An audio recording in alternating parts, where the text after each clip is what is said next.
আশুক না যত বাধা যত ঝড় সাইক্লোন, রাসূলের পথে মোরা চলবই চলবই। জীবন বাজি রেখে দিনের নিশান মোরা বাংলার আকাশে উড়াবই।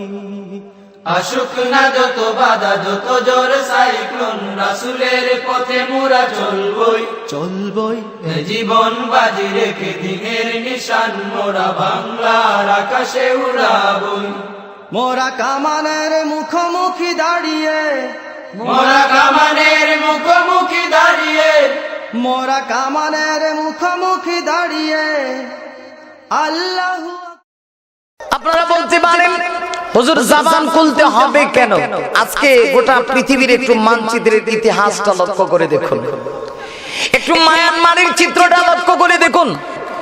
যে মুহূর্তে আমরা এই জায়গায় বসে আরামে নীরবে নিরাপদে বসে কোরআন এবং হাদিস থেকে কথা শুনতেছি, ঠিক সেই মুহূর্তে আপনার আমার মতো অনেক মুসলমান ভাই আছে যারা মায়ানমারে ঈমানদার বলে দাবি করবে, এই পর্যন্ত সুযোগ নাই। ঠিক নেই? এত আস্তে বলেন কেন? জোরে বলেন। এই সুযোগ ওদের হচ্ছে না, কিন্তু আল্লাহ পাক রব্বুল আলামিন এই সুযোগ আমাদেরকে করে দিয়েছেন। এজন্য নিয়ামতের শুকর বেশি বেশি করে আদায় করতে হবে। আর আরেকটা কথা, শুধুমাত্র এই নিয়ামতের শুকর আদায় করব তা নয়, যখন গোটা পৃথিবীতে মুসলমান নির্যাতিত, নিপীড়িত, পদদলিত, অপদস্থ, তখন আমরা মুসলমান কিন্তু আওয়াজ বন্ধ করলে হবে না। তখন আমাদের মুসলমানের আওয়াজ বাড়িয়ে দিয়ে গর্জে অহংকার দিয়ে ওই বাতিল শক্তিকে জানিয়ে দিতে হবে যে মুসলমান এমন জাতি যারা নদীতে বেশি আসেনি, পানিতে বেশি আসেনি, সাগরে বেশি আসেনি। মুসলমানের একটা ইতিহাস আছে।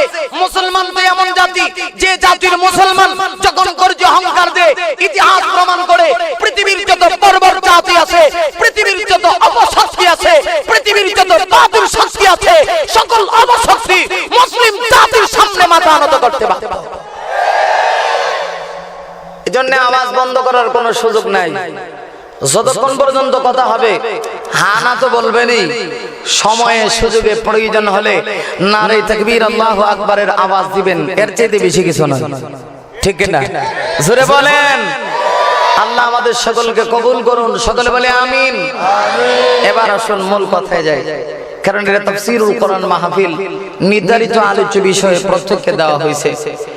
সেই হিসাবে আমিও যেহেতু আলোচক, আমাকেও একটা বিষয় কর্তৃপক্ষ নির্ধারিত করে দিয়েছে। আমার বিষয়বস্তু হলো শানে রাসূল সাল্লাল্লাহু আলাইহি ওয়াসাল্লাম। এই বিষয়ের উপরে আপনাদের সামনে কিছু আলোকপাত করার উদ্দেশ্যে পবিত্র কোরআনে কারীমের 114 খানা সূরার ভিতর থেকে একটা সূরা, যেই সূরাটার নাম সূরাতুল ফাতাহ। সূরা ফাতাহ কোরআনের 26 নম্বর পারায় যেই সূরাটা স্থান পেয়েছে, এমন সূরার একেবারে সর্বশেষ লম্বা একখানা আয়াতের ছোট্ট একটা অংশ আপনাদের খেদমতে তেলাওয়াত করছি। যে অংশটাকে সামনে রেখেই আমি আমার বিষয়বস্তুর উপরে কিছু কথা বলবো। আল্লাহ রাব্বুল আলামিন, আমি যে সূরাতুল ফাতাহের সর্বশেষ আয়াতের প্রথম অংশ আপনাদের খেদমতে তেলাওয়াত করছি, ওই অংশের ভিতরে আমার আল্লাহ ফরমান মুহাম্মাদুর রাসূলুল্লাহ। কে বলতেছেন? আল্লাহ। আর একটু আস্তে বলেন। পিছনের ভাইরা আল্লাহর নাম নিলে কি কষ্ট হয়? লজ্জা হয়? ভয় পান? তাহলে একটু আওয়াজ করে সকলেই বলুন, কে? আল্লাহ বলতেছেন। এটা আমার কথা না, কোরআনের কথা। যেখানে আল্লাহ বলেন মুহাম্মাদুর রাসূলুল্লাহ, মুহাম্মদ সাল্লাল্লাহু আলাইহি ওয়াসাল্লাম আল্লাহর রাসূল, এই কথা বলতেছেন আল্লাহ। কেন বলেন? কোন কারণে এই জায়গায় বললেন? এটা হলো আমার আজকের আলোচ্য বিষয় বা সাবজেক্ট। কেন বললেন, কোন কারণে বললেন, এটা বুঝতে পারলে নবীজির শান কত, মান কত, এর ভিতরে ইনশাআল্লাহ আপনাদের সামনে স্পষ্ট হয়ে যাবে। আল্লাহ বলেন মুহাম্মদ আল্লাহর রাসূল। এই কথা যারা মানে, এই কথা যারা স্বীকার করে, ইতিহাস প্রমাণ করে, তারা সম্মান পায় আবু বকর ওমরের মতো। কথাটা ঠিক নেই, এটা বুঝছেন তো? আল্লাহ যে বলতেছেন মুহাম্মাদুর রাসূলুল্লাহ, মুহাম্মদ সাল্লাল্লাহু আলাইহি ওয়াসাল্লাম আল্লাহর রাসূল, এই কথা যে যারা মানে ইতিহাস প্রমাণ করে তারা সম্মান পায় আবু বকর ওমরের মত। এটা হেড কাটিং এর শুনতে হবে, মূল যে কথাটা। আর যারা এই পৃথিবীর যে জাতির মানুষ এই কথা স্বীকার করে না যে মুহাম্মদ আল্লাহর রাসূল না, ইতিহাস প্রমাণ করে এরা অসম্মানী হয় মিস্টার বুশের মতো। কথা কম। এই হলো আমার মূল মুকাদ্দিমা। এবার শুরু হলো। তাইলে আমরা এই কথা স্বীকার করি মুহাম্মদ আল্লাহর রাসূল বলেছেন আল্লাহ, এই কথা যারা মানবে সম্মানিত হবে, ইজ্জত পাবে। আমার ভাইরা, কিন্তু আল্লাহ কোরআনে সমস্ত কোরআন যদি আমি তালাশ করি তাহলে দেখতে পারবো শুধুমাত্র কোরআনে আল্লাহ তার হাবিবের নামটা 5টা জায়গায় এনেছেন। সুবহানাল্লাহ কইতেন না? কয় জায়গায়? 5 জায়গায়। এই কোরআন শরীফে তালাশ করেন, আমি রিসার্চ করে এসেছি, কোরআন শরীফ সমস্ত কোরআন যদি তালাশ করেন তাহলে দেখবেন কোরআনে সরাসরি আল্লাহ তার হাবিবের নামটা মুহাম্মদ শব্দটা আল্লাহ কোরআনে 5 জায়গায় এনেছেন। 4 জায়গায় মুহাম্মদ, 1 জায়গায় আহমদ। 4 জায়গায় মুহাম্মদ, 1 জায়গায় আহমদ। বাকি অনেক জায়গা কোরআনে এরকম আছে যেই সমস্ত জায়গাগুলিতে আল্লাহ তার হাবিবের নাম কিন্তু সরাসরি আনেন নাই, ইনডাইরেক্ট ভাবে আল্লাহ তার হাবিবকে সম্বোধন করেছেন। জোরে বলুন সুবহানাল্লাহ। এখন প্রশ্ন হতে পারে, হাবিবের মর্যাদা তো আল্লাহর কাছে অনেক বেশি, মুহাম্মদের শান মান তো আল্লাহর কাছে অনেক বেশি, মুহাম্মদের পজিশন তো আল্লাহর কাছে অনেক বেশি। আল্লাহ চাইলে তো বারবার কোরআনে তারা হাবিবের নামটা সরাসরি বারবার আনতে পারেন, কিন্তু বারবার কোরআনে তারা হাবিবের নাম আনলেন না, শুধুমাত্র 5 জায়গায় নাম আনলেন। আর বাকি অনেক জায়গায় এরকম আছে যেই জায়গাগুলোতে আল্লাহ তারা হাবিবকে সরাসরি তারা হাবিবের নাম আনলেন না। তো আনলেন না কেন? আনলে তো আমরা মনে করি আমাদের বাহ্যিক যুক্তি দেখায় নবীর শান আরো বুলন্দ হইতো না। মুফাসসিরিন কেরামগণ লিখেছেন আল্লাহ এই কথা বোঝাতে চায়, ও জগতের মানুষ শোনো, আমার হাবিবের শান, আমার হাবিবের মান, আমার হাবিবের মর্যাদা এত বেশি যে কারণে আমি আল্লাহ বিনা কারণে আমার হাবিবের নামটাও পর্যন্ত আমি আল্লাহ উচ্চারণ করি। দৃষ্টান্ত বোঝার জন্য দেখুন, প্রিয় নবী সাল্লাল্লাহু আলাইহি ওয়াসাল্লাম নবীজির গায়ে চাদর, চাদর চিনেন না আপনারা? কথা বলেন না কেন? চাদর কোন সময় আমরা গায়ে লাগাই? গায়ে জড়াই যখন শীতের মৌসুম। এই যে শীতের মৌসুম যাইতেছে, তো এখন একটু শীত অনেক কমে গেছে। ঢাকা সাইডে গতকাল গাজীপুর নরসিংদী মাহফিল করছি, একেবারে শীতই নেই, কোট পর্যন্ত খুলতে হয়েছে। কিন্তু সিলেটে আজকে একটু আভাস পাওয়া যাচ্ছে, মোটামুটি হালকা একটু শীত, কিন্তু কিছুদিন আগে তো অনেক শীত ছিল। প্রচন্ড শীতের মাঝখানে আমরা আমাদের গায়ে চাদর লাগাই, ঠিক কিনা? চাদর, প্রিয় নবী সাল্লাল্লাহু আলাইহি ওয়াসাল্লাম চাদর গা দিয়েছেন। নবীজি চাদর আবৃত অবস্থায় আছেন, তখন দেখা যায় আল্লাহ তাআলা তার হাবিবের উপরে কোরআন নাজিল করবে, ওহী নাজিল করবে।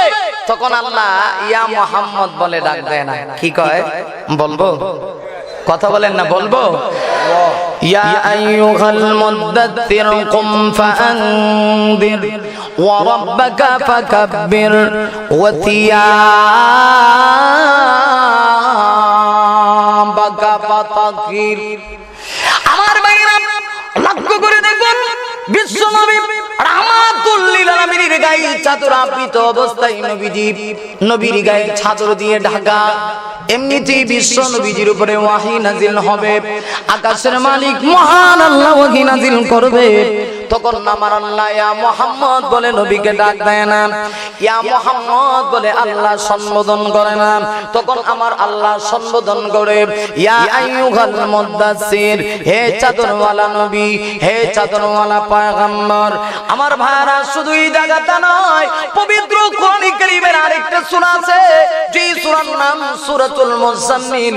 ওই সূরার দিকেও লক্ষ্য করে দেখুন, বিশ্ব নবীজি রাতের আযানে কম্বল গা দিয়ে আয়েশা সিদ্দিকা রাদিয়াল্লাহু আনহার হুজরাখানায় শহীদ।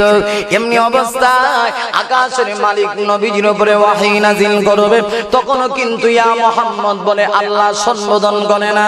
আমার বিশ্ব নবীকে তখন আমার আল্লাহ ইয়া মুহাম্মদ বলে সম্বোধন না করে কিভাবে সম্বোধন করে?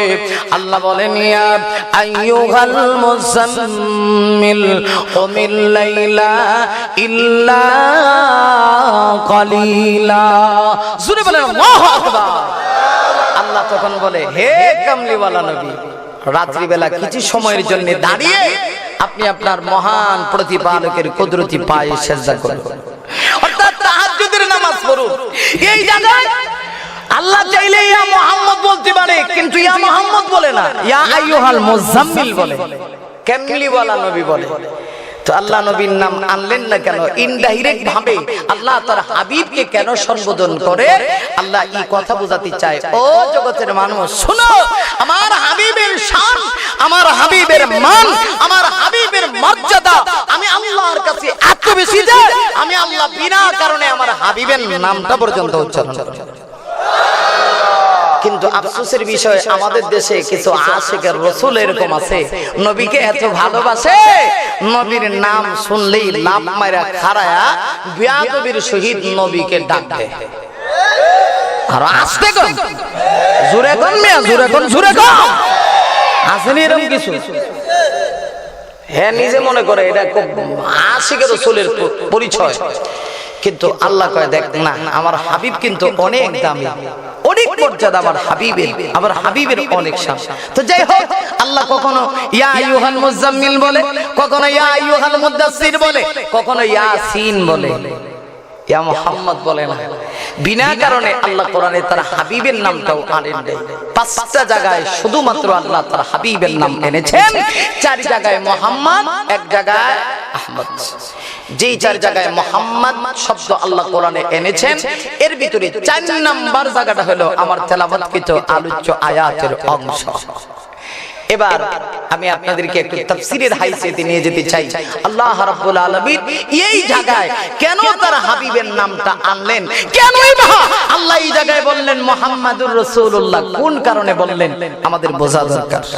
কথা কোন ঠিক কি না? কেন আল্লাহ তার হাবিবের নামটা এই জায়গায় উচ্চারণ করলেন? এই কথা বুঝতে হলে নবীজির সিরাতের একটা অংশ, নবীজির সিরাতের নবী সাল্লাল্লাহু আলাইহি ওয়াসাল্লামের হায়াতে মুবারাকার দিকে আমাদেরকে একটু টাচ দিতে হবে। আমি আপনাদের কাছে জানতে চাই, বলুন তো দেখি আমাদের নবীজির হায়াতে মুবারাকা কত বছর? 63 বছর। এটা আমাদের সকলের জানা আছে তো নাকি? কথা বলেন না কেন, আসেনি? হায়রে মুসলমান, আজকে মুসলমান যুবক সন্তানকে যদি বলা হয়, ও যুবক কয়েকটা অভিনেতা অভিনেত্রীর নাম বলো, কি বলেন আপনারা? আমাদের দেশের বাংলাদেশের যুবকগুলি এতে স্মার্ট, এত এগ্রি, তখন বলবে হুজুর শুধু কি বাংলাদেশ না ইন্ডিয়া সহ। কথা কন না কেন? আর যদি বলা হয় যুবক বলো তোমার নেতা বিশ্বনবী মুহাম্মদুর রাসূলুল্লাহর সিরাত কত বছরের? অনেক যুবক সন্তান আছে বোমা মারলেও কইতে পারতো না। কথা কন না কেন? এই কারণেই তো এই জাতির মুসলমান মার খায়। আর না হইলে তো মার খাওয়ার কথা না। গোটা পৃথিবীতে ৪৮ ভাগ ভূখণ্ড মুসলমানের অধীনে। আজ গোটা পৃথিবীর দিকে যদি লক্ষ্য করি, মুসলমান তো সংখ্যাগরিষ্ঠের দিকে একেবারে দুর্বল নয়। আজকে মুসলমানের সংখ্যা প্রায় 250 কোটির কাছাকাছি। কথা কোন ঠিক না বেঠিক? আজকে গোটা পৃথিবীতে ইসলামের আওয়াজ আল্লাহ পৌঁছায় দিয়েছে। আরবে আজমে গোটা পৃথিবীতে আজকে মুসলমানের কর্তৃত্ব নেতৃত্ব হওয়ার কথা, কিন্তু এরপরেও মুসলমান কেন মার খায়? একটা সময় তো এমন ছিল, প্রিয় নবী সাল্লাল্লাহু আলাইহি ওয়াসাল্লাম সুদূর মক্কা থেকে মদিনায় গেলেন। বদরের প্রান্তরে আল্লাহর রাসূল বেঈমান কাফিরদের সঙ্গে মোকাবেলা করবেন। নবীজি তো প্রস্তুত না, কারণ যুদ্ধের তো হওয়ার কথা ছিল না। আল্লাহর রাসূল তো জানেনই না যুদ্ধ হবে, ওরা যে মোকাবেলা করবে। প্রিয় নবী সাল্লাল্লাহু আলাইহি ওয়াসাল্লাম তখন হাত বাড়িয়ে দিয়ে আল্লাহর কাছে দোয়া করেছিলেন, আল্লাহ গো, আমার সাহাবীদেরকে যদি আজকের যুদ্ধে তুমি বিজয় না দাও, ইসলামের ঝান্ডাকে বুলন্দ করবে, আল্লাহ সেই দোয়া কবুল করে।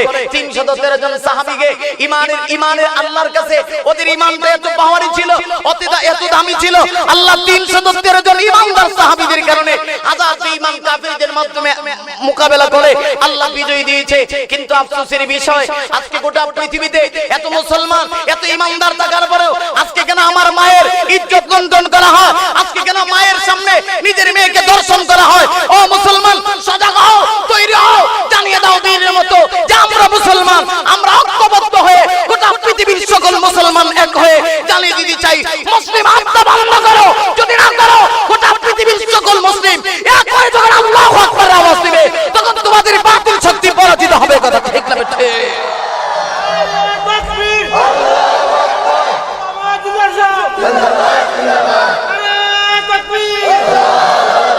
আল্লাহ কবুল করো, সকলে বলে আমিন। আমারে আল্লামা বলতে হবে না, আমি আল্লামা হইছি না, তবে তাকবীর দিবেন শাহজালালের মতো, ঠিক কি না? আস্তে কোন মিয়া, জোরে কোন, ঠিক কি না? কারণ এইগুলি হলো মুসলমানের অস্ত্র। মুসলমান তো জঙ্গিবাদীকে বিশ্বাস করে না, কথাটা কি ঠিক নাকি? আর একটু আস্তে বলেন। মুসলমান জঙ্গিবাদীকে বিশ্বাস করে না, মুসলমান এটা বিশ্বাস করে না জঙ্গিবাদের মাধ্যমে ইসলামী বিপ্লব সৃষ্টি হবে। মুসলমান বিশ্বাস করে মুসলমানের অস্ত্রের দরকার নাই, প্রয়োজন মোতাবেক মুসলমানের একটা হাতে তলোয়ার থাকবে, বুকে থাকবে কোরআন, বুকে থাকবে, জবানে থাকবে নারে তাকবীর, আর আস্তে কোন জবানে থাকবে নারে তাকবীর।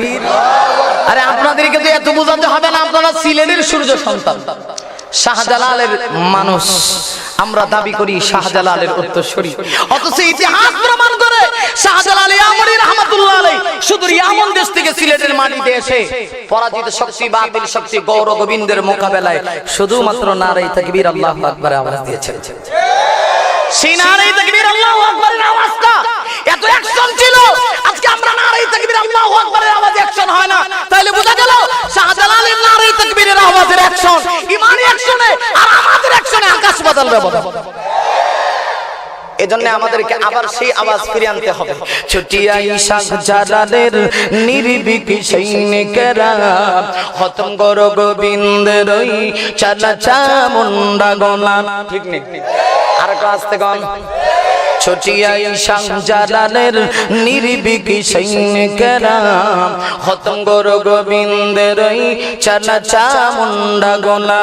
ছুটিয়া শাহজালালের নির্ভীক সৈনিকেরা খতম করো গোবিন্দের ওই চালা চামুন্ডা গলা, ঠিক না বেঠিক?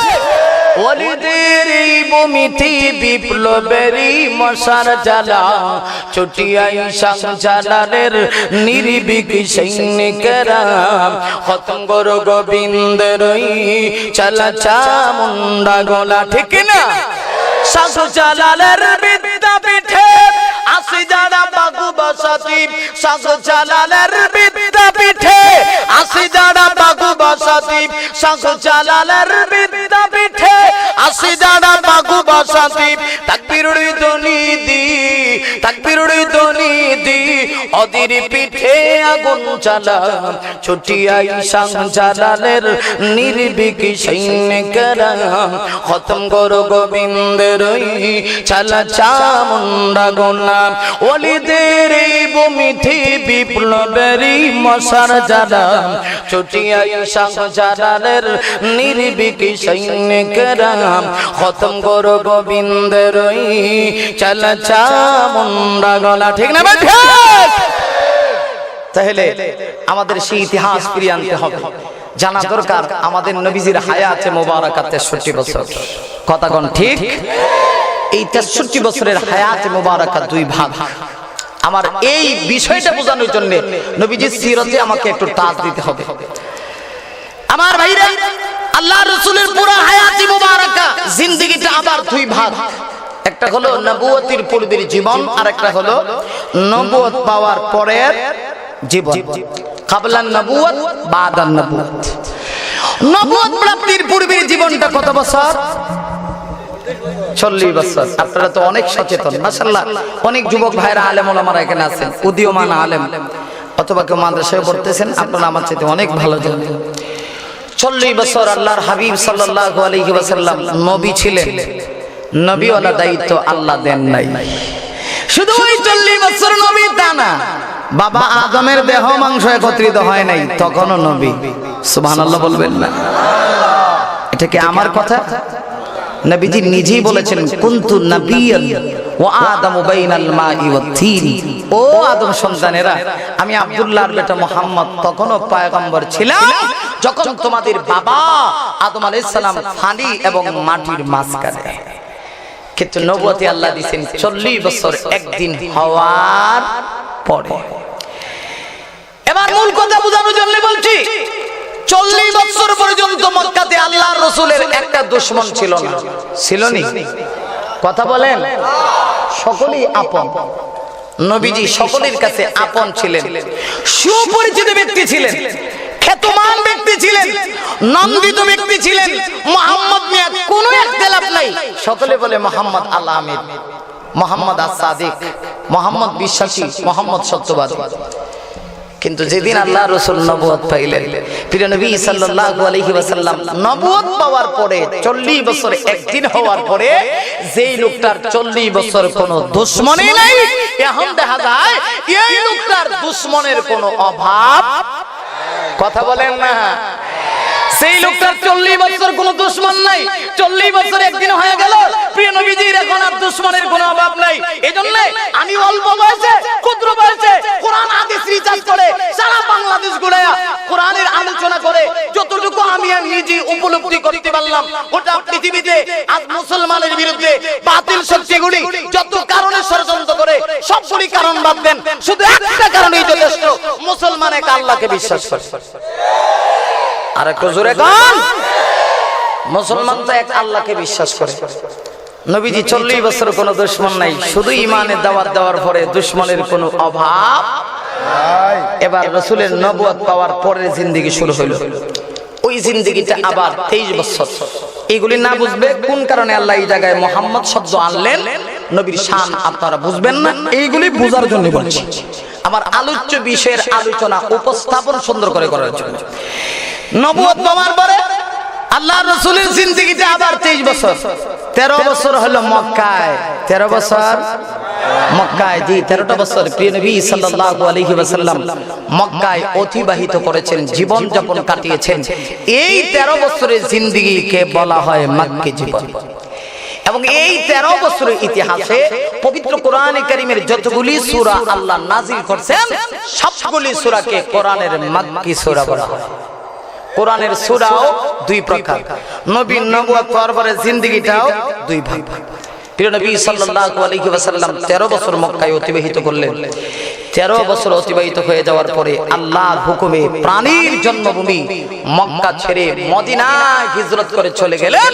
মদিনায় হিজরত করে নবীজি চলে যাওয়ার পরে আল্লাহর রাসূল মদিনাতে 10টা বছর জীবন যাপন করলেন। যেই 10 বছরের জিন্দেগি বা জীবনকালকে মাদানী জীবন বলা হয়। এবং এই 10 বছরের ইতিহাসে পবিত্র কোরআনের যতগুলি সূরা আল্লাহ নাযিল করেছেন, সমস্ত সূরাগুলোকে মাদানী সূরা বলা হয়। এবার নবুয়ত পাওয়ার পরে জিন্দেগি 23 বছর, ভাগ হইল কয়টা? একটা মক্কি জীবন আর একটা মক্কি জীবন 13, মাদানী জীবন। এবার মূল কথায় আসেন, এই মক্কি জীবন এবং মাদানী জীবনের একটা চিত্র আপনাদের সামনে সংক্ষেপে তুলে ধরব। সময় অল্প, বিষয় শানে রাসূল, আর আলোচনার শাখা অনেক লম্বা করছি, অতি সংক্ষেপে বোঝানোর জন্য।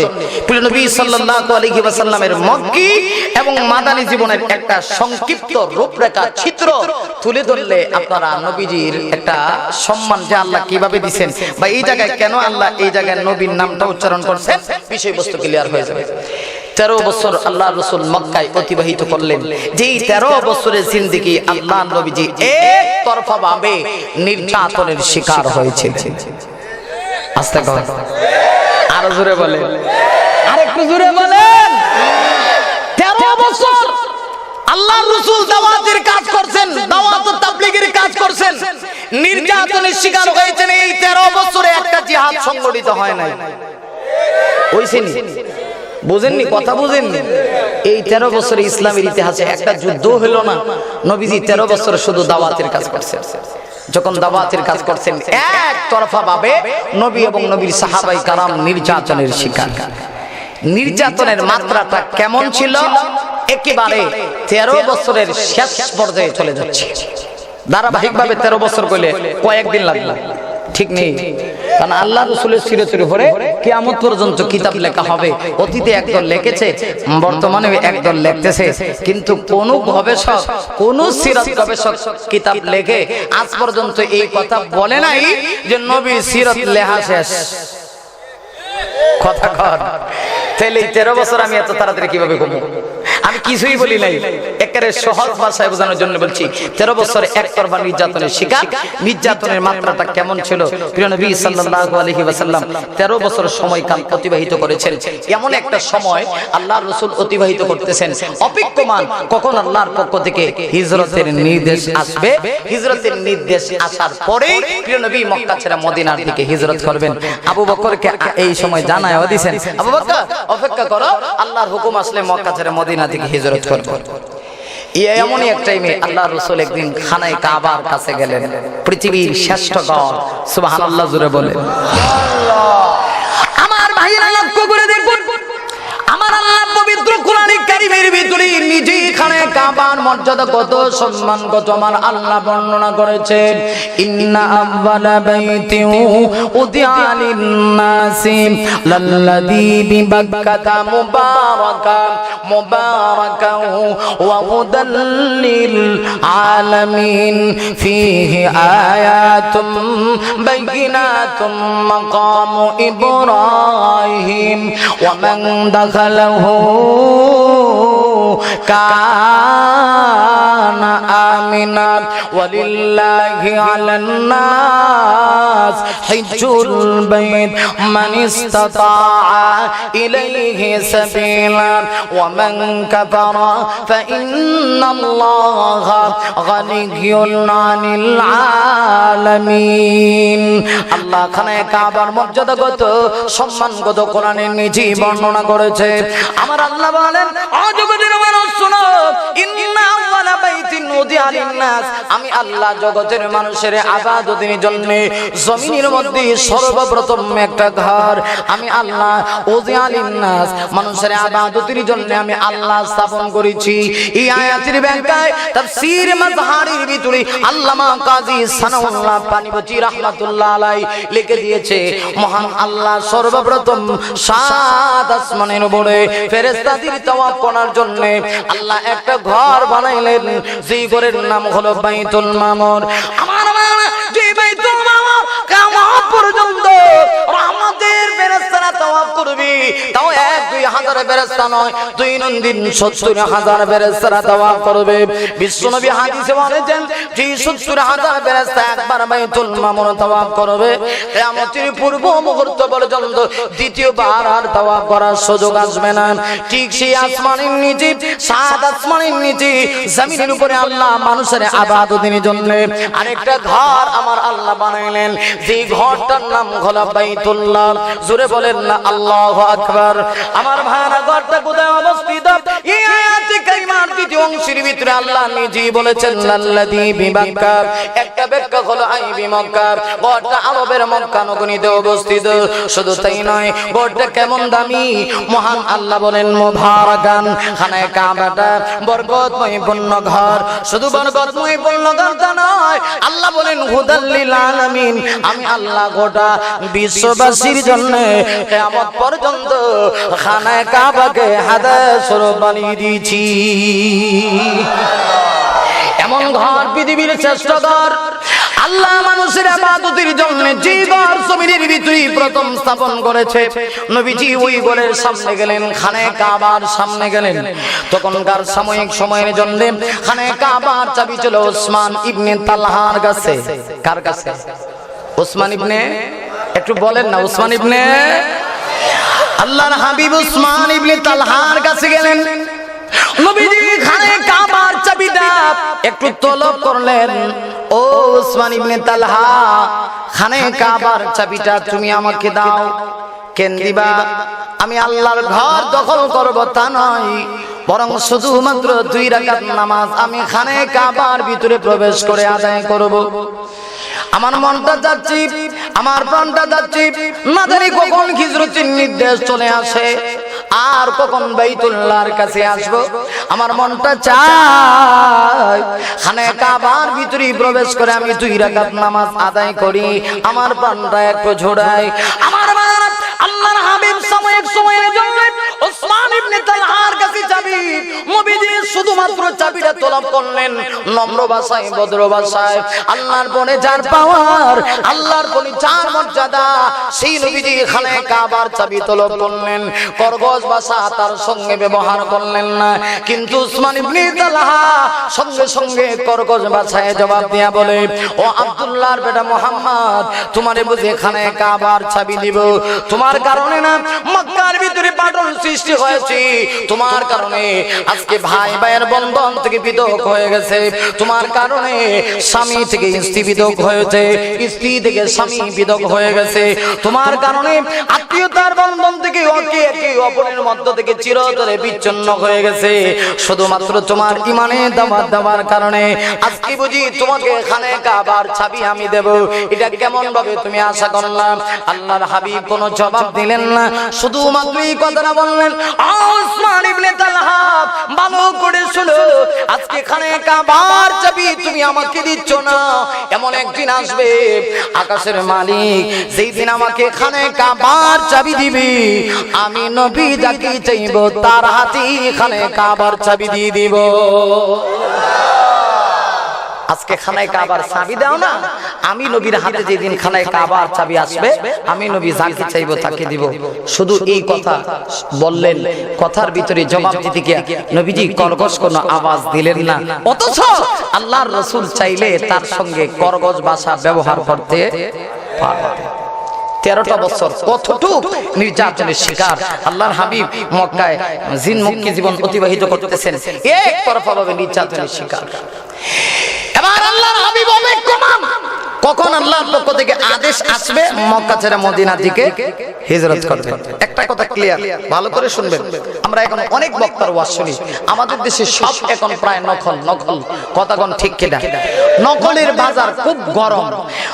বাজারে গেলে মাছের ভিতরে 2 নাম্বার, ফলের ভিতরে 2 নাম্বার, সব কিছুর মধ্যে দেখবেন উল্টা পাল্টা, ওয়াজেও উল্টো পাল্টা। এরকম হয় কি হয় না? তো বিশেষ করে ওই সমস্ত বক্তা থেকে সাবধান থাকবেন যারা কোরআন হাদিস একেবারেই বুঝেন। আরে কওমি মাদ্রাসায় যারা পড়ছে এরা পয়সা থাকলেও তো কোরআন হাদিসের অনেক ইলম আল্লাহ ভিতরে ঢোকায়। ইতিহাসে এরকম নাই, কিন্তু কিছু তো আছে একেবারে বাংলা ফেরিয়া আসেন, এরকম বাংলা ফেরিয়া বুঝেননি, বাংলা বই ভরে বক্তা হয়ে গেছে। এরাও ওয়াজ করে আল্লাহর রাসূল মক্কাবাসী বেঈমান কাফেরদের জ্বালা যন্ত্রণায় মক্কা ছেড়ে মদিনা থেকে হিজরত করেছিলেন। কথাটা এইভাবে বললে কতটুকু ঈমান ঠিক থাকবে আল্লাহই ভালো জানে। কোন পয়গম্বর, কোন নবী, কোন রাসূল তার স্বজাতীয় গোত্রের ভয়ে, জাতির ভয়ে নিজের কওম ত্যাগ করতে পারে না যতক্ষণ না আল্লাহর নির্দেশ না আসে। কথা কন প্রিয় নবীজি আল্লাহর হুকুমের অপেক্ষায় নিজের ইচ্ছাকৃতভাবে কাফেররা জ্বালা দিতেছে, নবীজি বরদাস্ত করতেছে। এরা নবীজিকে আঘাত দেয়, নবীজি উম্মতের জন্য হাত বাড়ায় হেদায়েতের দোয়া করেন। অপেক্ষমান আল্লাহর নির্দেশ কখন আসবে। আল্লাহ রাসূল এইভাবে যখন সময় কাটাচ্ছিলেন, একদিন সকল বেঈমান কাফেররা এক হয়ে গেছে, প্রত্যেক গোত্র থেকে কিছু সাহসী যুবককে তারা বেছে নিয়েছে। উদ্দেশ্য কি? আল্লাহ রাসূল রাত্রিবেলা ঘুমাবে, নবীজির ঘরের চতুর্দিকে তারা ঘেরাও করবে। ঘেরাও করে রাসূল শুধু ঘর থেকে বের হবেন, বের হওয়ার সাথে সাথেই শেষ। আল্লাহ বলে এখনই যখন তারা ঐক্যবদ্ধ নবীকে দুনিয়া থেকে বিদায় করবে, খতম করবে, প্রত্যেকটা গোত্র থেকে সাহসী যুবককে বেছে নেওয়া হয়েছে। তাও এক একটা গোত্র থেকে এক একজনের নেওয়া হয়েছে। পরবর্তীতে যেন সকল গোত্র এক থাকে, এই কথা কেউ বলে না ওই গোত্রের লোকেরা মুহাম্মদের মারছে আমরা ছিলাম না, এরকম যেন না হয়। কেমন প্ল্যান প্রোগ্রাম করছে কইরা তারা আল্লাহ রাসূলের ঘরের চতুর্দিকে ধারায় আছে। আল্লাহ কয় ও নবী এখনই আপনার হিজরত করার টাইম হয়ে গেছে। আর আসতে কয়েন। আচ্ছা বাহ্যিক দৃষ্টিতে কেমন দেখা যায় আপনারা বলুন তো দেখি। বাহ্যিক দৃষ্টিতে দেখা যায় যে আল্লাহ মনে চায় যে তার নবী মুসিবতে পড়ে, নাহলে এই সময়কার লেগে থাকে, এই সময়কার লেগে থাকে। আল্লাহর হাবিবকে চাইলে বহু আগে আল্লাহ হিজরতের নির্দেশ দিতে পারতেন। আল্লাহ এই কথা বোঝাতে চায়, ও জগতের মানুষ শুনো, আমার নবীর হেফাজতের দায়িত্ব দুনিয়ার কারো কাছে নয়, আমার হাতে। কথা বলেন। গোটা পৃথিবীর সকল বাতিল শক্তি আজ এক হয়ে নাস্তিক মুরতাদ বলি এক হয়ে গেছে। নবীর ইজ্জতের উপরে হামলা করবে, নবীর তাহারত, নবীর চরিত্রের তাহারতের উপরে, পবিত্র চরিত্রের উপরে তারা আঘাত করবে। কিন্তু স্পষ্ট ভাষায় জানাই দিতে চাই, যতই ষড়যন্ত্র করো পারবা না গোটা পৃথিবীর কোন বেঈমান শক্তি এক হয়ে আল্লাহর রাসূলের ইজ্জতের উপরে আঘাত করা সম্ভব নয়। কথা ঠিক না ঠিক?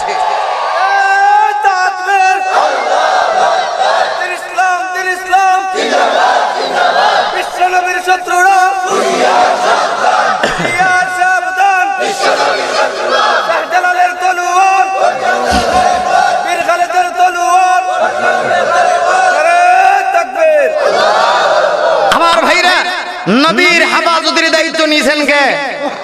কথা বলেন না। তবে মাঝে মধ্যে আল্লাহ আমাদেরকে একটু পরীক্ষা করে। আমরা না আশিকের রাসূল দাবি করি, কথা কন না কে? বুঝেন না আমার কথা? আমরা আশিকের রাসূল দাবি করি না, বুক ফুলায় কয় আমি আশিকের রাসূল, কিন্তু দাড়ি নাই। আসেনি? আপনারা দেশে মনে নাই। কি বলেন? যারা নিজের ভালো সুন্নি দাবি করে গিয়া দেখেন সব খালি উল্টা বেদাত।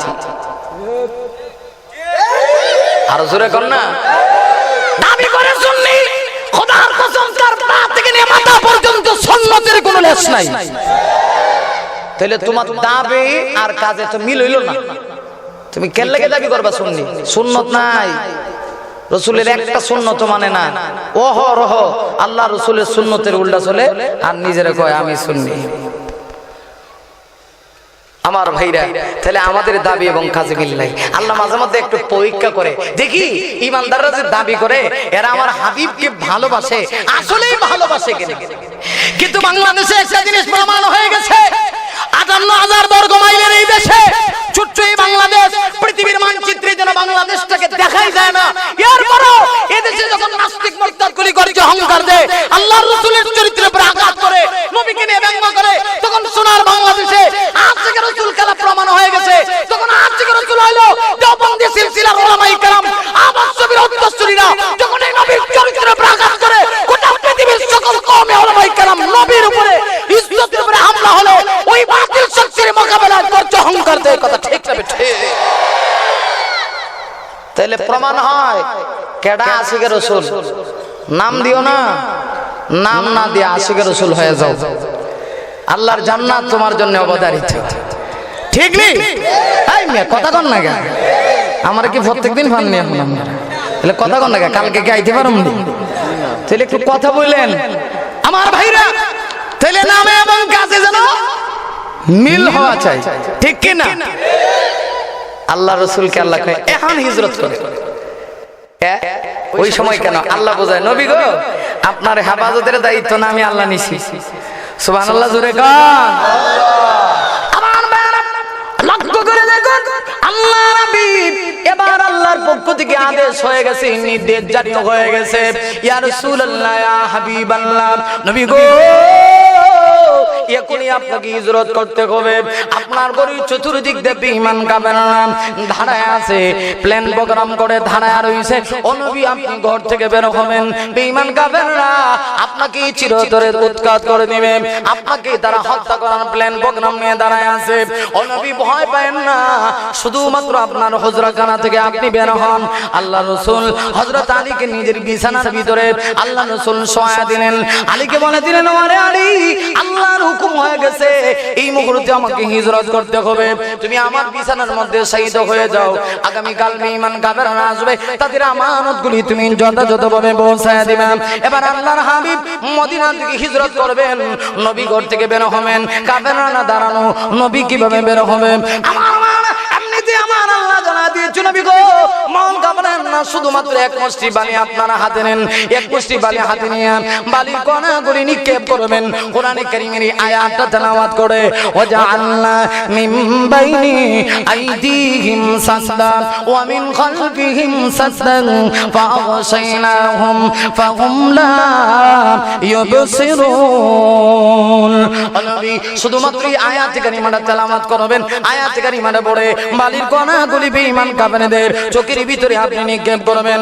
ইয়া রাসূলুল্লাহ, আপনার ভয় নাই, কোনো টেনশন নাই, বালির কণাগুলি চোখের ভিতরে নিক্ষেপ করা আপনার দায়িত্ব।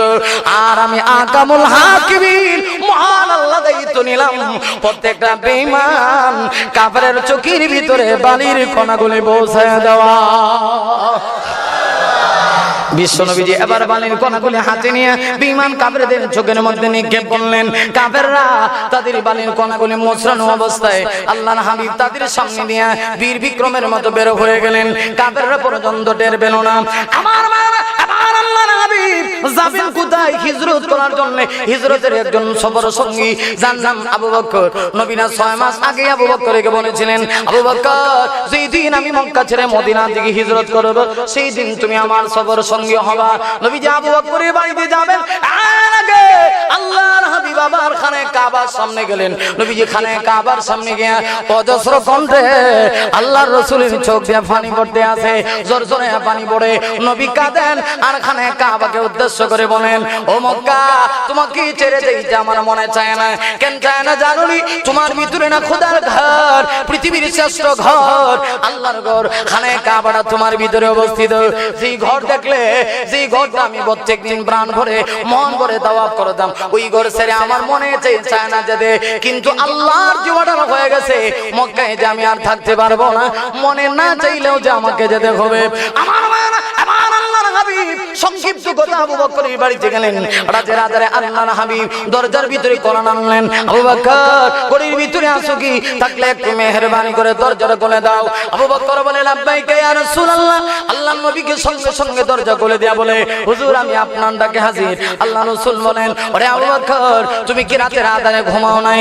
আমি যে মুহূর্তে দরজায় কোরআন আনলাম দরজাটা তুমি নক করা মাত্রই খুলে দিলেন। আবু বকর ডাক দিয়ে বলে, ইয়া রাসূলুল্লাহ আজকে একদিন দুই দিন না, সুদীর্ঘ 6টা মাস হয়ে গেছে, একটা সেকেন্ডের জন্য রাত্রিবেলা ঘুমাই না।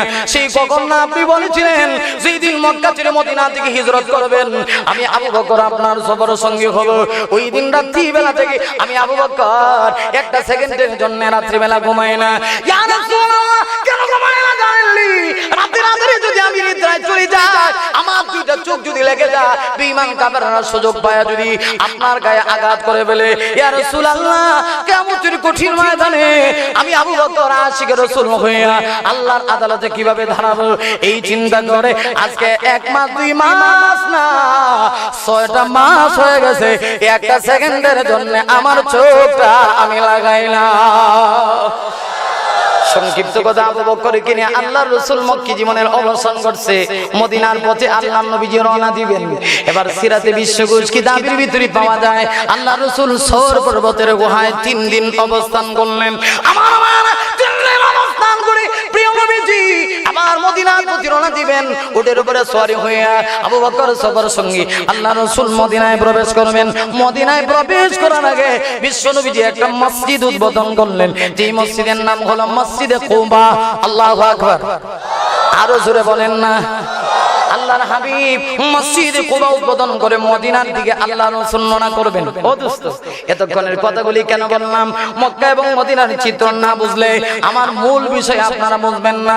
আমার মায়েরা 13 বছর আল্লাহর রাসূল মক্কা জীবনে শুধুমাত্র নির্যাতনের শিকার। এবার মদিনায় প্রবেশ করতেছেন। নবী যেই দিন মদিনায় প্রবেশ করে মদিনার চিত্রটা এমন, মদিনার প্রত্যেকটা মানুষ নারী পুরুষ ছেলে মেয়ে নাবালেগ সন্তান সহ নবী যেই দিন মদিনায় প্রবেশ করে প্রত্যেকেই নবীকে দেখে তারা বরণ করতে শুরু করছে।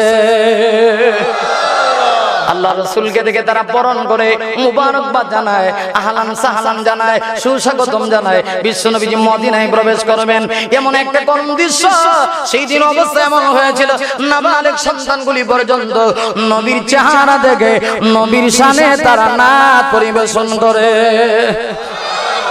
আমার নবীর চেহারা দেখে সেই দিন মদিনার নাবালেগ সন্তানগুলি পর্যন্ত আল্লাহর রাসূলের চেহারা দেখে নাচ পরিবেশন করে। তালা আন বাদরু আলাইনা মিন সানিয়াতিল বিদাই ওয়াজাবা শুকরু আলাইনা মাদা লিল্লাহি দাই। জোরে বলেন আল্লাহু আকবার, আরো জোরে আওয়াজ করে বলেন আল্লাহু আকবার। মদিনার নাবালিগ সন্তানগুলি বলে আজকে যেন আমাদের সামনে আকাশে পূর্ণিমার চাঁদ উদিত হয়ে গেছে। অথচ আমি জানতে চাই আমার নবীর চেহারা কি আকাশের পূর্ণিমার চাঁদের চেয়ে কোনো দিক দেখ কম ছিল না? আকাশের চাঁদের সঙ্গে আমার নবীর চেহারার কোনো তুলনা নাই, ঠিক কিনা? আরো জোরে বলেন। এজন্য একটা বাংলা কবি বলেছে, আকাশতে চাঁদ নেমেছে মায়া মেনার কোলে, আদার রাতি উঠল চেড়ো চাঁদির ছেরাগ ঝোলে, চাঁদির ছেরাগ ঝোলে। আল্লাহ!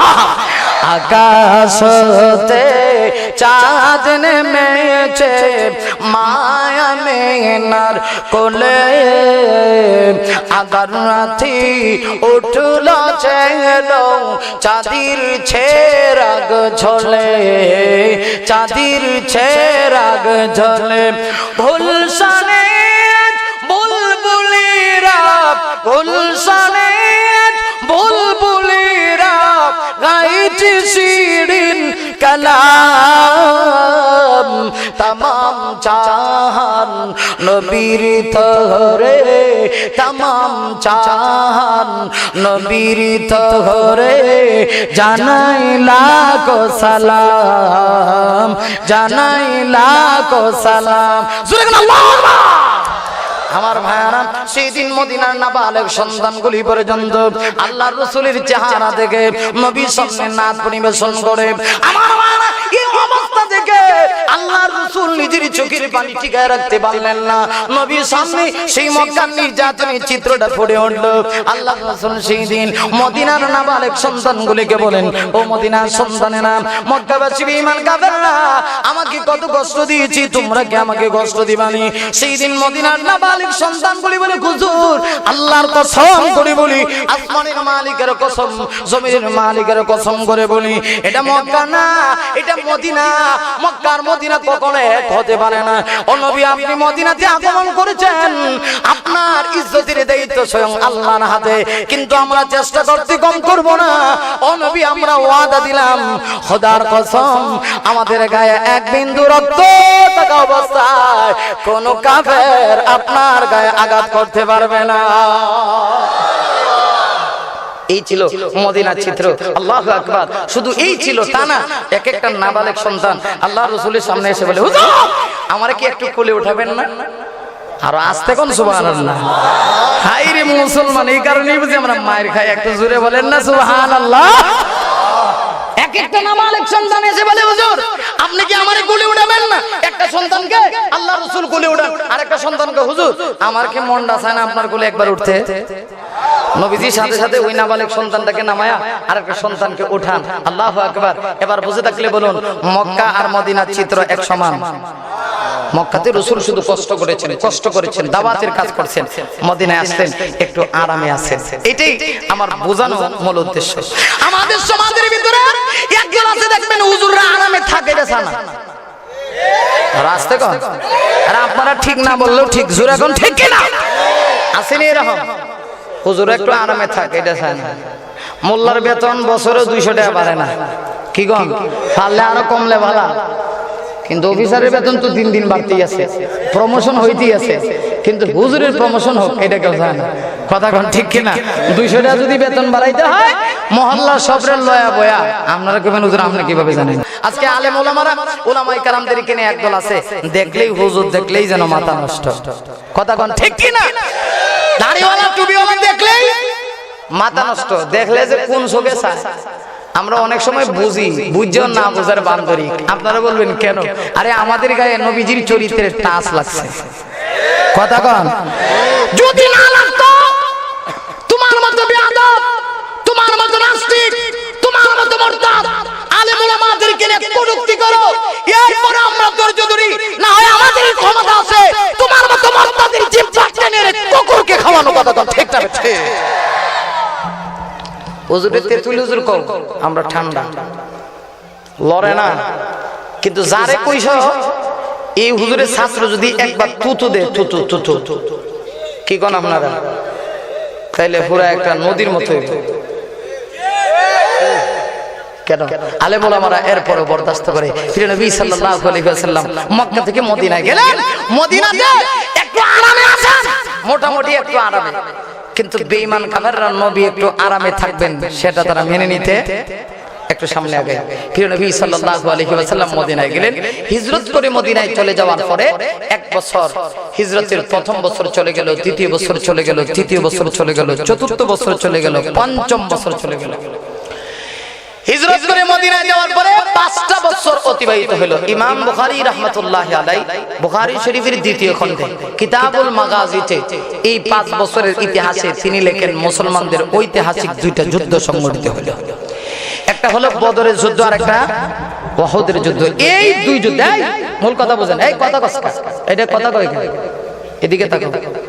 5 বছরের ইতিহাসে ঐতিহাসিক দুইটা যুদ্ধ সংঘটিত হলো, বদরের যুদ্ধ আর উহুদের যুদ্ধ।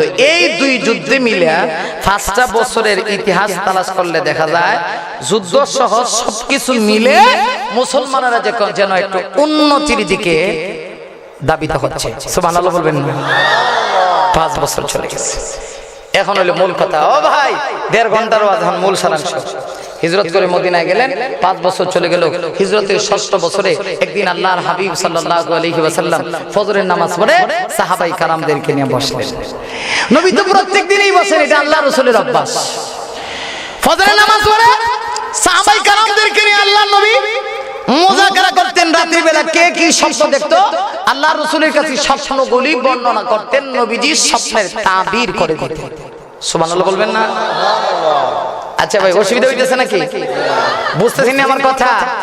খুব মনোযোগ, গভীর মনোযোগ। মনোযোগ না দিলে কথা শুনে কোনো লাভ নাই। আমার ভাইরা, আল্লাহ রাসূল সাহাবীদেরকে জিজ্ঞেস করতেন তোমরা কে কি স্বপ্ন দেখছো? সাহাবীরা যে যা স্বপ্ন দেখতো নবীর সামনে তা বর্ণনা করতো। নবীজি খুব মনোযোগ দিয়ে শুনতেন এবং স্বপ্নগুলি আল্লাহ রাসূল তাবির করে দিতেন। এবার আল্লাহ রাসূল 6ষ্ঠ হিজরিতে হিজরতের 6ষ্ঠ বছরে পদার্পণ করার পরে নবী নিজেই ফজরের নামাজ পড়ে একদিন সাহাবীদেরকে নিয়ে বসলেন। বসে আল্লাহ রাসূল সাহাবীদেরকে বলতেছেন, ও আমার সাহাবীরা, তোমাদের জন্য একটা সুসংবাদ আছে। সুবহানাল্লাহ বলবেন না? আল্লাহ রাসূল হিজরতের 6ষ্ঠ বছরে ফজরের নামাজ পড়ে সাহাবীদেরকে বলতেছেন, ও আমার সাহাবীরা, আজকে তোমাদের জন্য একটা সুসংবাদ আছে। সুবহানাল্লাহ বলবেন না? হুজুর কি তাড়াতাড়ি কর, তাড়াতাড়ি কর। আল্লাহ রাসূল বলেন, গতকাল রাত্রিতে আমি নবী একটা স্বপ্ন দেখছি। আরো আস্তে কর, আরো জোরে কর। আচ্ছা, 7:30টার নামাজ হলে আপনাদের সমস্যা আছে? আমারও বিষয়টা শেষ হয়ে যাক, আপনারা মোটামুটি একটু সিস্টেমে গেলেন। তবে কেউ উঠবেন না ভাই, আমরা একজনের কারণে মাহফিল নষ্ট হইব। আমরা দেশের মাহফিল খুব সমস্যা, ওয়াজ করে করেই তো এই পর্যন্ত আইছি। কি কোন আপনারা? আর আমি যখন ছোট্টবেলা ওয়াজ করছি তখন আপনারা আমার দেখছেন একেবারে আমার কিশোর কাল। তখন বলা যেতে পারে 13 বছর 14 বছর বয়সে আপনাদের এই বালাগঞ্জে এসেছিলাম। তো আপনাদের কাছে আমি একেবারে পুরান, নতুন কিছু বলার নাই। আমার আল্লাহ রাসূল বলেন, তোমাদের জন্য সুসংবাদ, আমি নবী গতকাল রাত্রিতে একটা স্বপ্ন দেখছি। সুবহানাল্লাহ, রাস্তায় গান। আচ্ছা বলুন তো দেখি, পয়গম্বরের স্বপ্ন আর উম্মতের স্বপ্ন কি এক সমান? পয়গম্বরদের স্বপ্ন হলো ওয়াহী, পয়গম্বরদের স্বপ্ন আল্লাহর রাসূল নবুয়তের 46 ভাগের 1 ভাগ নবীর স্বপ্ন। কারণ 6 মাস পর্যন্ত নবীজির কাছে স্বপ্ন অবস্থায় আল্লাহ ওয়াহী নাযিল করতেন। আর আমরা যে স্বপ্ন দেখি এই স্বপ্ন কিন্তু 3 প্রকার। সংক্ষেপ কথা, এক প্রকারের স্বপ্ন আছে কাল্পনিক, কল্পনা বুঝেননি? কল্পনা রাইতে ঘুমাইছে বালাগঞ্জ আর কল্পনায় লন্ডন। বুঝে না আমার কথা? বুঝেন আছে বালাগঞ্জ, কল্পনায় লন্ডন গেছে গা, আছে নিরন ঘটনা। আল্লাহ রাইত ঘুমাইছে, ঘুমায় দেখে টাকার বস্তার নিচে হাত ঢুকাই দিছে, টাকার বস্তার ভিতরে। সকালে উঠতে দেখে এটা টাকার বস্তা না, ফারা খাতার সিভা। ঠিক নেই কি রে? রাইট না টেয়ার বস্তার ভিতরে হাত ঢুকাইছিলাম, এখন এটা বুঝতে গেল এটা কাল্পনিক স্বপ্ন। আরেক প্রকারের স্বপ্ন হইল মিস্টার ইবলিসে দেখায়, নজদাসের বড় হুজুর, বুঝেন না আপনারা? আসেনি মিস্টার শয়তান, কথা কন ঠিক কি না? সংক্ষেপে উদাহরণ দিলে বুঝবেন। মা রাত্রিবেলা সন্তান বিছানায় প্রস্রাব করে, খুব কষ্ট করে বিছানার চাদর ধুয়ে মুছে সন্তানকে বলছে, বাবাজি রাত্রিবেলা বিছানায় প্রস্রাব করিস না। কিন্তু ইবলিস নজদেশের বড় হুজুর রাইতে আয়া কানে কানে, আই মে আইবে প্রস্রাব খান। গতকাল করছেন 100 টাকা, আজকে করছে 200 টাকা। কথা কোন ঠিক নেই? আরেক প্রকারের স্বপ্ন আছে যেটা রহমানি, খোদা প্রদত্ত, আল্লাহ প্রদত্ত। হাদিসে আল্লাহ রাসূল তার সূরত বর্ণনা করেছেন, রাত্রির শেষাংশে দেখতে হবে, তাহাজ্জুদের নামাজের টাইমে দেখতে হবে, দান করাতে ঘুমানো অবস্থায় দেখতে হবে, পাক পবিত্র অবস্থায় দেখতে হবে। এই রকম যদি কোনো মুমিন স্বপ্ন দেখে, আশা করা যায় স্বপ্নটা বাস্তবিক হওয়ার সম্ভাবনা। আর আমরা বেশিরভাগ নামাজই করে না, ঠিক ঠিক। এর পরে আবার প্রস্রাব করে পানি হলো না, এর পরে আবার রাত স্বপ্ন দেখে মাজারে ছাগল দিছে, পরের দিন দেখা যায় ছাগল ঠিকঠাক করে বাবার দাম কম নি, স্বপ্ন যুগে আদেশটি দুয়ে ছাগল লয়ে গেছি। এটা বুঝি বাবার সম্মান, কত বড় ভণ্ড। কথা কোন ঠিক কিনা? আল্লাহ হাবিব বললেন, আমার সাহাবীরা শোনো, গতকাল রাত্রিতে আমি নবী একটা স্বপ্ন দেখেছি, তোমাদের সামনে সেই স্বপ্নটা আমি কি বর্ণনা করব। সাহাবায়ে কেরাম আবেগ আপ্লুত হয়ে বলেন, ইয়া রাসূলুল্লাহ, ইয়া হাবিবাল্লাহ, নবী হে তাড়াতাড়ি করে বলুন, গতকাল রাত্রিতে আপনি কি স্বপ্ন দেখেছেন?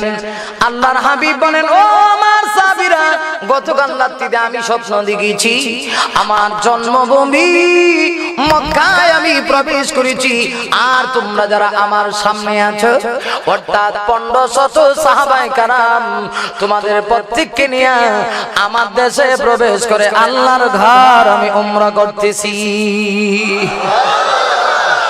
যে মুহূর্তে নবী কথা বলেছে, সকল সাহাবায়ে কেরাম দ্বারা কয়, হুজুর একটু অনুমতি দেন, ইহরামের কাপড়টা পরিধান করি গো নবী, আপনার স্বপ্নটা বাস্তবিক হয়ে যাক।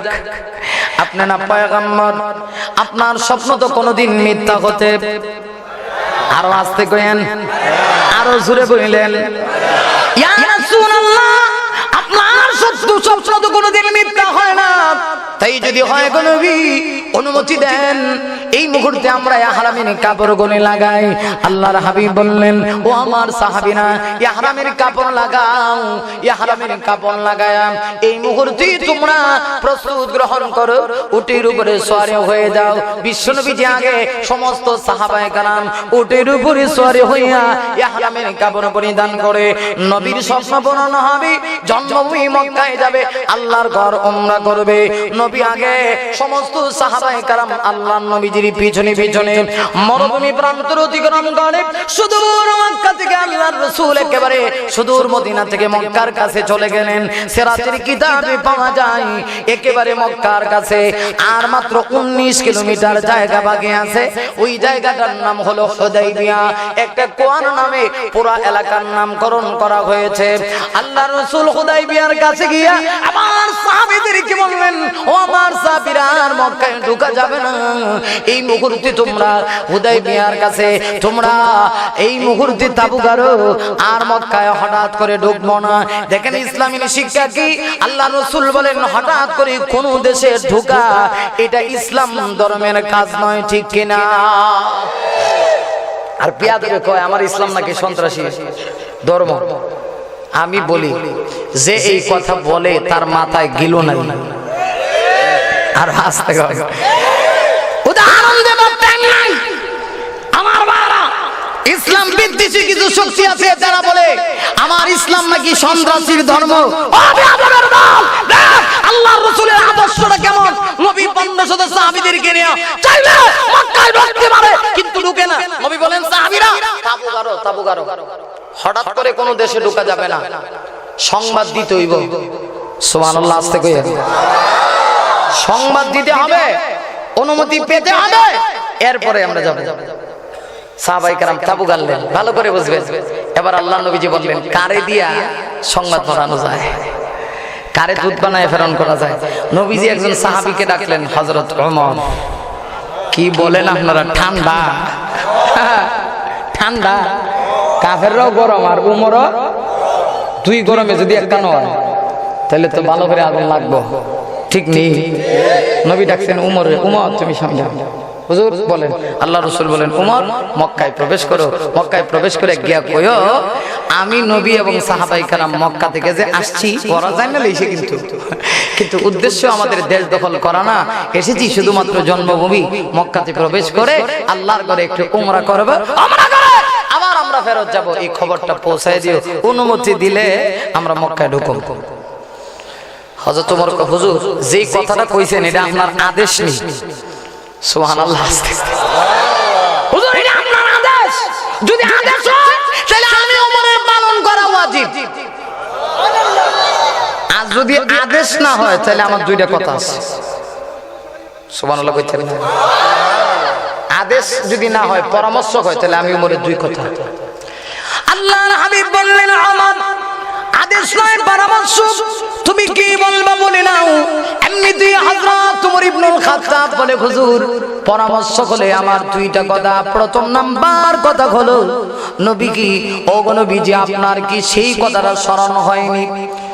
মক্কাতে একদিন আবু জাহেল ঘোষণা দিয়েছিল, কে আছো মুহাম্মাদের গর্দান উড়ায় দিবা, 100 লাল উট তাকে পুরস্কার দেওয়া হবে।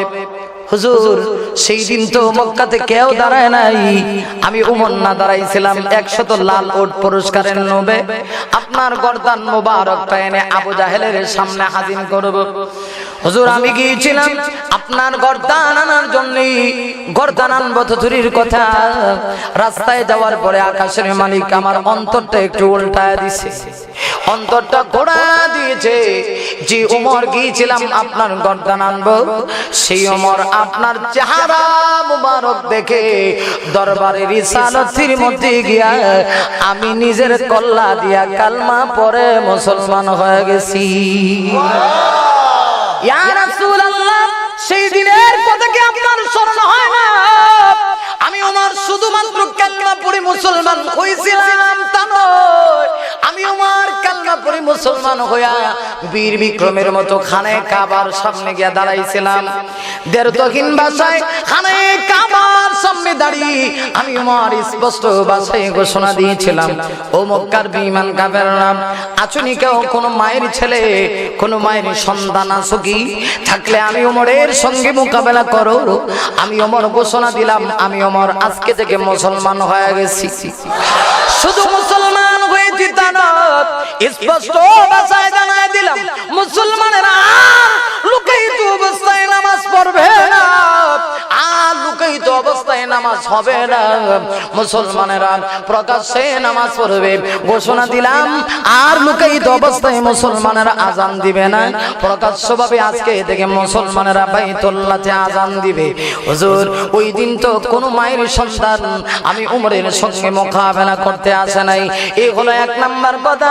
দুই নাম্বার কথা হলো, হুজুর যেই দিন আপনি মক্কা ছেড়ে মদিনা থেকে হিজরত করছিলেন, সাহাবীরা 1 জন 2 জন 3 জন 4 জন 5 জন করে রাতের আধারে নীরবে নিস্তব্ধে হিজরত করেছে, কিন্তু আমি উমর তো এইভাবে হিজরত করি নাই নবী গো। আমি প্রকাশ্যভাবে আমি খানে কাবার সামনে গিয়া আমি উমর বিপ্লবী কণ্ঠে ঘোষণা করেছিলাম, ওরে মক্কার বেঈমান কাফেররা শুন, সাহাবীরা লুকায়িত অবস্থায় হিজরত করেছে, আমি উমর ওইভাবে হিজরত করব না, আমি প্রকাশ্যভাবে হিজরত করব।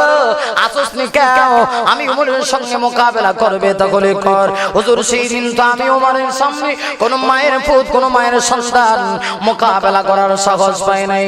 ইয়া রাসূলুল্লাহ, আপনার কি ওই দুইটা কথা স্মরণ হয় না? সেই দিনের ওই দুই কথা যদি স্মরণ হয়, আমার মনে হয় আপনি আমাকে পাঠায়েন না গো নবী। আমাকে পাঠাইলে আগুনে আগুনে এক হইলে সমস্যা হবে, আমি গরম কাফেররাও ক্ষিপ্ত। ইয়া রাসূলুল্লাহ, আমাকে পাঠায়েন না, আমার পরামর্শ আপনার সাহাবী উসমান গনিকে আপনি পাঠায়া দেন। উসমানকে কেন পাঠাবেন জানেননি নবী গো? প্রথম নাম্বার কারণ উসমান একেবারে ঠান্ডা, এত ঠান্ডা উসমানকে কেউ মারলে উল্টা আবার উসমান তাকে মারে না, উসমানকে কেউ আঘাত করলে উসমান আবার পাল্টা আঘাত করে না। ইয়া রাসূলুল্লাহ, দুই নাম্বার কারণ উসমান তো এত বড় ধনী, মক্কার এমন কোন মায়ের পুত নাই, এমন কোন সন্তান নাই যে লোকটা হযরতে উসমানের হালুয়া রুটি খায় নাই। সকল কাফের গুলি উসমানের হালুয়া রুটি খেয়ে বড় হয়েছে। হুজুর আমারে না পাঠায় উসমান রে পাঠান, উসমান ঠান্ডা, উসমানের হালুয়া রুটি সকলেই খাইছে, ঠিক নেই? উসমান গনি রাদিয়াল্লাহু তাআলাকে পাঠায় দেন। আল্লাহ রাসূল উসমানকে ডেকে বলেন, উসমান তুমি মক্কায় যাও। ওসমান বলেন, হুজুর যাচ্ছি। হযরত ওসমান বলেন, আমি যখন মক্কায় ঢুকি, দেখেন মক্কায় ঢোকার সময় দৃশ্যটা কেমন।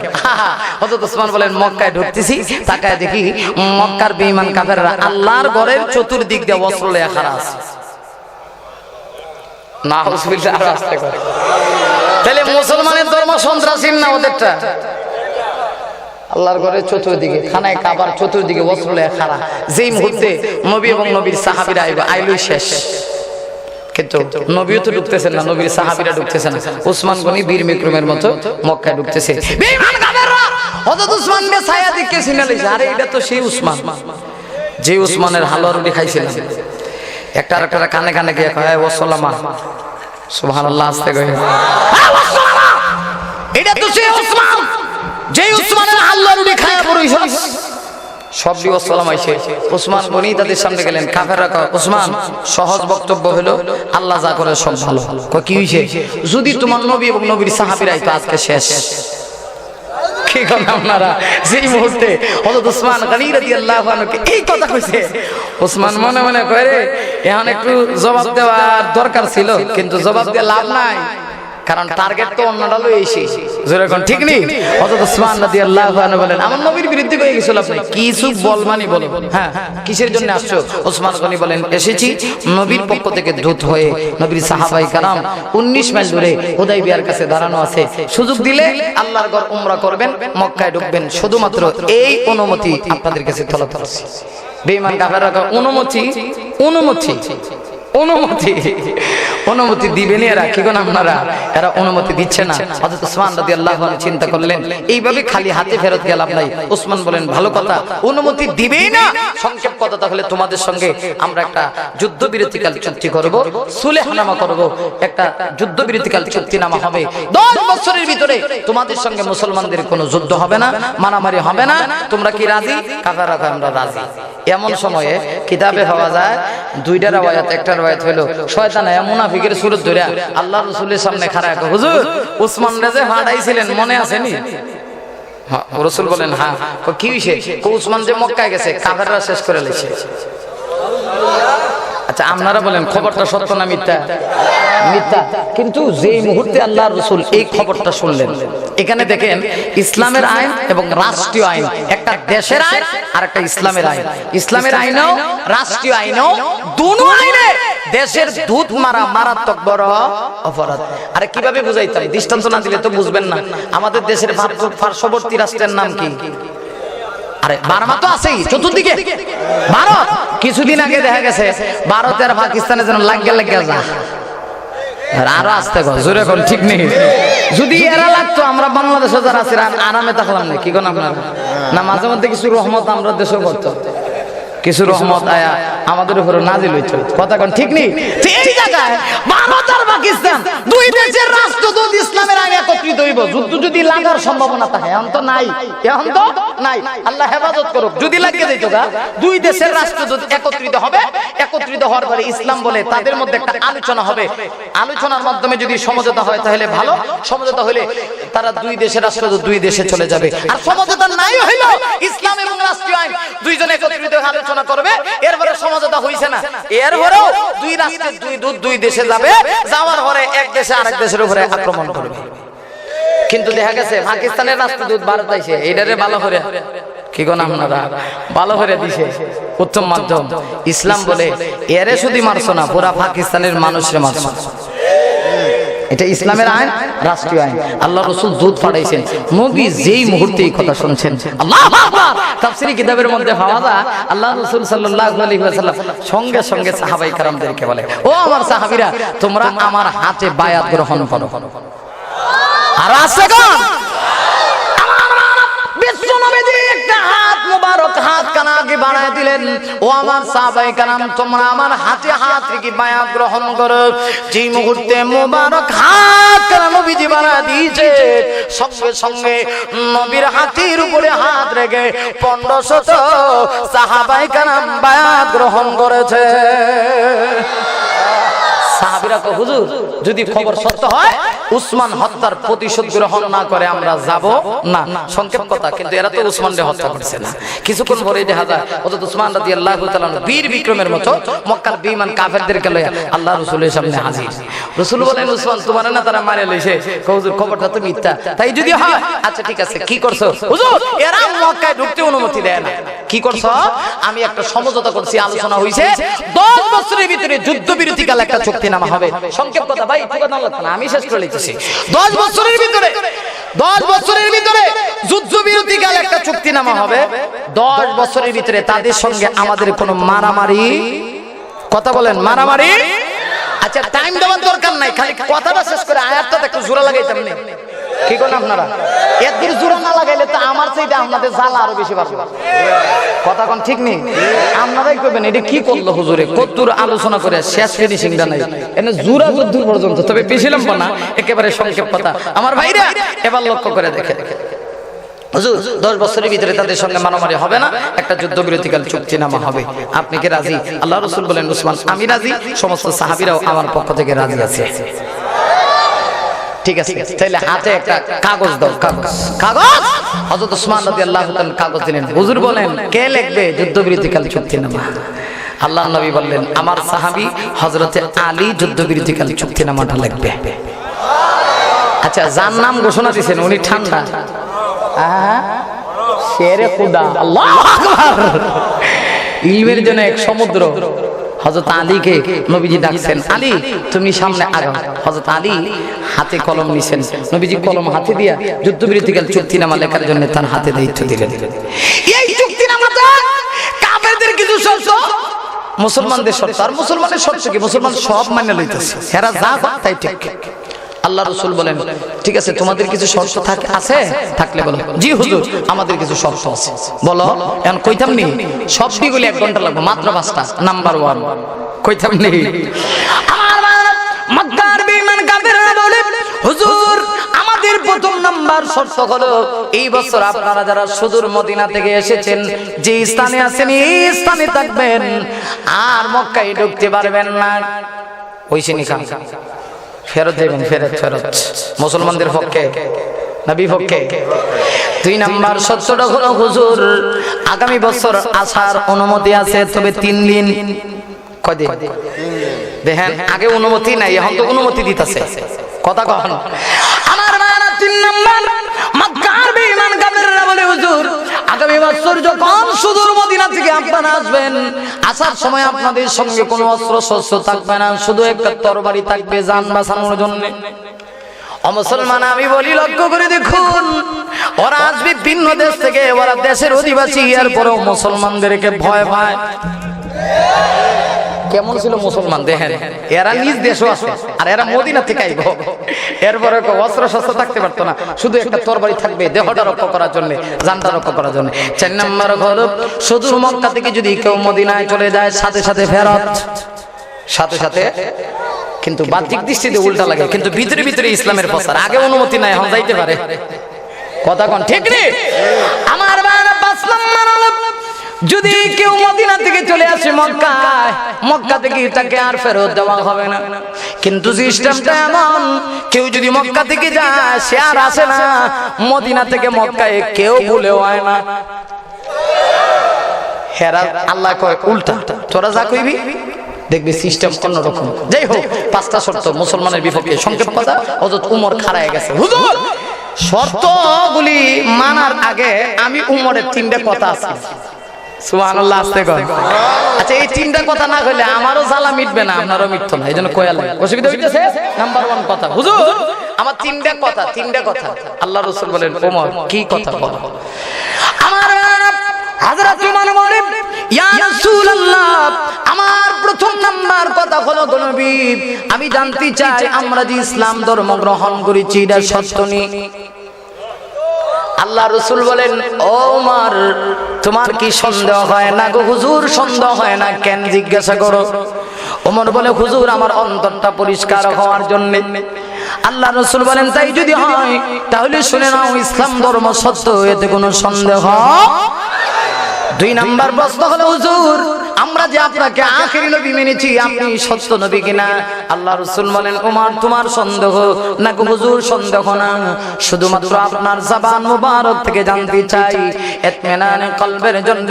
আল্লাহ রাসূল বলেন, যাও শুনে নাও, আমি আখেরি নবী, এতে চুল পরিমাণ কোনো সন্দেহ নাই। 3 নম্বরে হযরত ওমর বলে, হুজুর 3 নাম্বার প্রশ্ন আমি জানতে চাই, এই মুহূর্তে যদি কেউ ইসলামের উপরে ঠিক থেকে আপনাকে আখেরি নবী মেনে যদি এই মুহূর্তে ইসলামের জন্য শাহাদাতের নজরানা পেশ করে, হুজুর আপনার জবান দ্বারা বলে দিন তো দেখি লোকটা জান্নাতি হবে কিনা, আল্লাহ জান্নাত দিবে কিনা, এই কথাটা সত্য কিনা? দিনের নবী বলেন, হ্যাঁ ওমর, এতে চুল পরিমাণ সন্দেহ নাই। হুজুর এই 3টা কথা যদি সত্য হয়, তাহলে দেরি করে লাভ কি? আর কত বড় দাস্ত করব? জন্মভূমি মদিনা থেকে জন্মভূমি মক্কায় আপনি ঢুকবেন, সুদূর মদিনাতে গেলেন, 6টা বছর হয়ে গেছে, আপনার নিজের দেশে ঢুকতে পারেন না। খোদার ঘর খানে কাবায় ঢুকে আল্লাহর ঘর তাওয়াফ করবেন, কাবেন না বাধা দেয়।